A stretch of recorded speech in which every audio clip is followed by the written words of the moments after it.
মঙ্গলবার বরজলা কংগ্রেস ভবনের সামনে জেলা ব্লক কংগ্রেসের উদ্যোগে এক প্রকাশ্য কর্মী সম্মেলন ও সংবর্ধনা প্রদান অনুষ্ঠিত হয়। এদিনের কর্মসূচিতে উপস্থিত ছিলেন প্রদেশ কংগ্রেস সভাপতি বীরজিৎ সিনহা, কংগ্রেসের সাধারণ সম্পাদিকা তথা ত্রিপুরার দায়িত্বপ্রাপ্ত জরিতা লাইটফ্লাং সহ অন্যান্য নেতৃত্ব। বরজলা ব্লক কংগ্রেসের অন্তর্গত বিভিন্ন বুথের সভাপতি ও শাখা সংগঠনগুলির নেতৃত্বরা এই কর্মী সম্মেলনে অংশ নেন। আসন্ন বিধানসভা নির্বাচনকে সামনে রেখে সাংগঠনিক বিষয় নিয়ে এই দিনের সভায় আলোচনা করা হয়। বরজলা বিধানসভা আসনটি কংগ্রেসের ঘাঁটি ছিল। এই ঘাঁটি পুনরুদ্ধারের জন্য এই সাংগঠনিক বৈঠক বলে জানান পিসিসি সভাপতি বীরজিৎ সিনহা।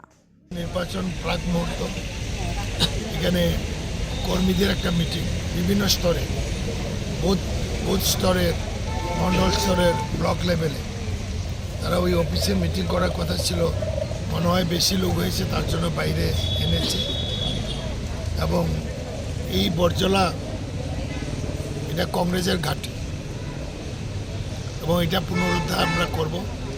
তার জন্য আমরা প্রক্রিয়া শুরু হয়েছে এবং এখানে ব্লক কংগ্রেস থেকেও এবং নিরঞ্জন বাবু আমাদের পিসিসি মেম্বার এবং আমার মিশ্রজি মিলে তারা কিছু মানুষকে কম্বল বিতরণ করে এবং ম্যাডাম ইএসি সেক্রেটারি ম্যাডাম জারিতাজিকেও আমি নিয়ে এসেছি, উনিও এসেছেন।